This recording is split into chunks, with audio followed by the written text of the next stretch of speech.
भेंट का शिष्टाचार। लोग भेंट या मुलाकात के लिए उन्हीं के पास जाते हैं जिनसे किसी प्रकार का संबंध, स्नेह अथवा कामकाज होता है। कभी कभी परिचित व्यक्ति के द्वारा अपरिचित परंतु प्रतिष्ठित लोगों से भेंट की जाती है। गोसाई जी ने कहा है, ईसन हठी करिहौं पहचानी, साधु ते होई न कारज हानि। जिसके घर भेंट करने को जाते हैं उसके सुभीते का भेंट करने वाले को अवश्य ध्यान रखना चाहिए। किसी के यहाँ ऐसे समय पर न जाना चाहिए जब उसे किसी से मिलने का अवकाश या सुभीता न हो। घनिष्ठ मित्र एक दूसरे से बिना किसी संकोच के दिन में कई बार मिलते हैं, पर इस अवस्था में भी शिष्टाचार पालने की आवश्यकता है। किसी के यहाँ बिना किसी आवश्यक कार्य के दिन निकलते ही अथवा भोजन के समय या ठीक दोपहरी में जाना अनुचित है।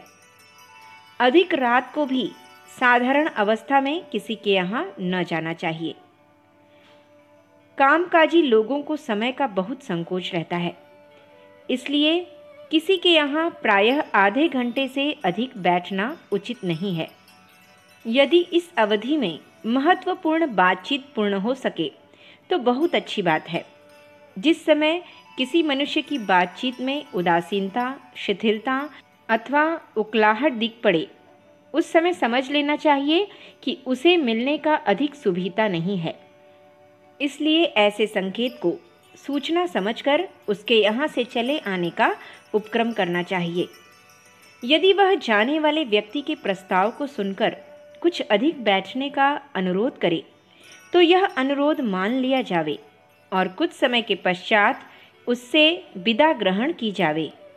भेंट के लिए आए हुए सज्जन से उसकी जाति और पद के अनुसार प्रणाम, नमस्कार, राम राम अथवा बंदगी कहकर उसका अभिवादन करना चाहिए। परिचित लोगों को इस बात के लिए ठहरना चाहिए कि जब दूसरा अभिवादन करेगा तब हम उसका उत्तर देंगे। भेंट होने पर एक दूसरे का मुंह देखते रहना और कुछ न कहना बड़ी असभ्यता है। इसलिए मुख्य प्रयोजन अथवा और किसी उपयुक्त विषय पर चर्चा छेड़ देनी चाहिए। यदि दिन में एक से अधिक बार भेंट हो तो प्रत्येक बार मिलने पर भी अभिवादन करने में कोई हानि नहीं है। जहाँ तक हो अभिवादन के पश्चात थोड़ी बहुत बातचीत अवश्य कर ली जावे। यदि और कुछ ना हो तो केवल कुशल प्रश्न से ही काम चल सकता है। किसी के यहाँ जाकर उसके कागज पत्र, पुस्तकें अथवा दूसरे पदार्थ उठाना, धरना अथवा उन्हें बड़े ध्यान से देखना अनुचित है। भेंट करने वाले को उसी कोठे में बैठना चाहिए जो बैठक के लिए नियत हो और उस स्थान में तभी प्रवेश करना चाहिए जब गृह स्वामी अथवा कोई अन्य पुरुष वहाँ उपस्थित हो। पुरुषों की अनुपस्थिति में किसी के यहाँ जाना संदेह की दृष्टि से देखा जाता है, इसलिए सभ्य लोगों को इस दोष से बचना चाहिए। जिन लोगों में पर्दे का विशेष प्रचार नहीं है, उनके पास अनुमति मिलने पर स्त्रियों के उपस्थित रहते हुए भी जा सकती हैं। यद्यपि पश्चिमीय देशों पर दरवाज़ा बंद रहने पर बाहर से पुकारने के लिए सांकल खटकाना अथवा किवाड़ भड़काना अनुचित नहीं समझा जाता, तथापि हमारे देश में इन कार्यों को अनुचित समझते हैं।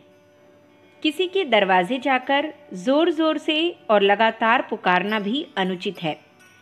दो एक बार पुकारने पर मिलने वाले को यह देखने के लिए ठहर जाना चाहिए कि कदाचित आवाज़ सुनकर कोई द्वार खोलने को और कुछ सूचना देने को आवे।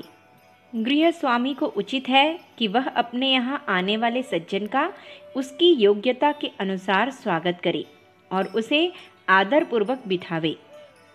कुशल प्रश्न के पश्चात उससे कुछ ऐसी बात करनी चाहिए जो उसकी रुचि के अनुकूल हो अथवा उसके कामकाज से संबंध रखती हो। उसके आने का कारण पूछने की उतावली कभी न की जावे।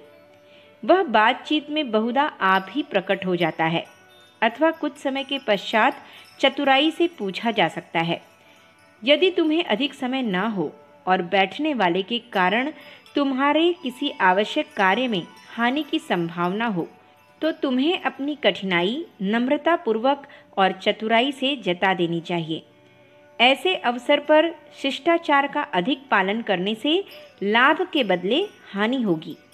मिलने वालों को भी उचित है कि वह गृह स्वामी के सुभीते का पूरा ध्यान रखे और उसके कुछ कहने से अप्रसन्न न हो। यदि किसी मुलाकाती को हमारे यहाँ बैठने में अधिक समय लग जावे तो हमारा कर्तव्य यह है कि हम उससे कुछ जलपान करने के लिए निवेदन करें, और यदि उसके अस्वीकृत करने पर भी हमें यह अनुमान हो कि आग्रह करने पर उसे आपत्ति न होगी तो हमें चाय, फल अथवा मिष्ठान से उसको तृप्त करना चाहिए।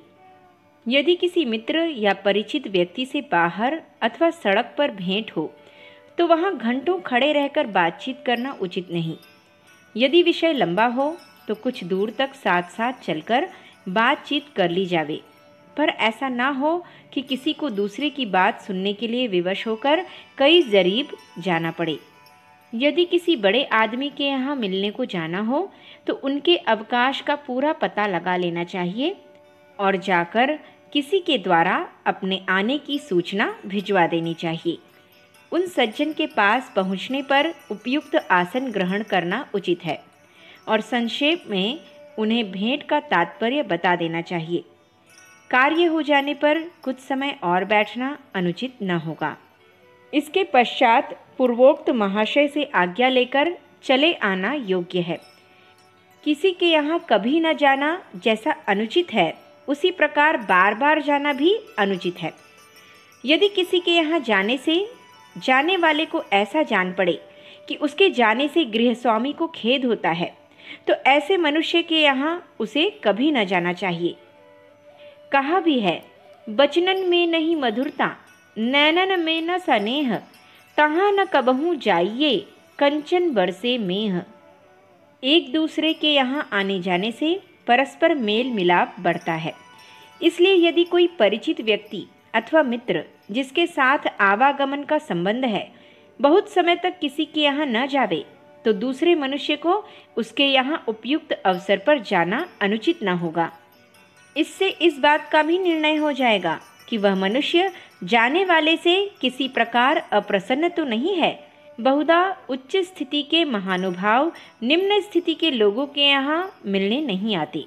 यदि उन्हीं का काम हो तो वे इन्हें बुलाने को बहुधा सवारी भेज देते हैं। 2-4 बार ऐसे महानुभावों की इच्छा पूर्ति की जा सकती है, पर उनके बढ़ते हुए दुराग्रह को कम करने की आवश्यकता है। ये लोग निमंत्रण पाकर भी अपने से छोटे लोगों के यहाँ आने की कृपा नहीं करते, जिससे शिष्टाचार की बड़ी अवहेलना होती है। ऐसी अवस्था में सज्जनों का यह कर्तव्य है कि सदाचारी कंगाल के यहाँ भले ही चले जावें, पर दुराचारी महाजन के द्वार पर न झांकें।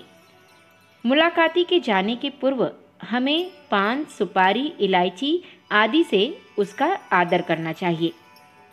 जिस समय वह जाने लगे उसकी योग्यता के अनुसार खड़े होकर या दूर तक जाकर अथवा 10 कदम बाहर चलकर उसे अभिवादन सहित विदा देनी चाहिए।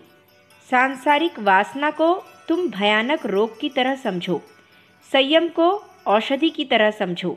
वासना रहित जीवन ही स्वस्थ जीवन है।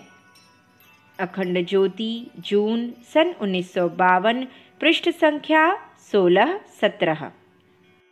हमारे YouTube चैनल विचार क्रांति दूत अखंड ज्योति पत्रिका को सब्सक्राइब करें एवं अगली वीडियोस प्राप्त करने के लिए बेल आइकन दबाएं। धन्यवाद।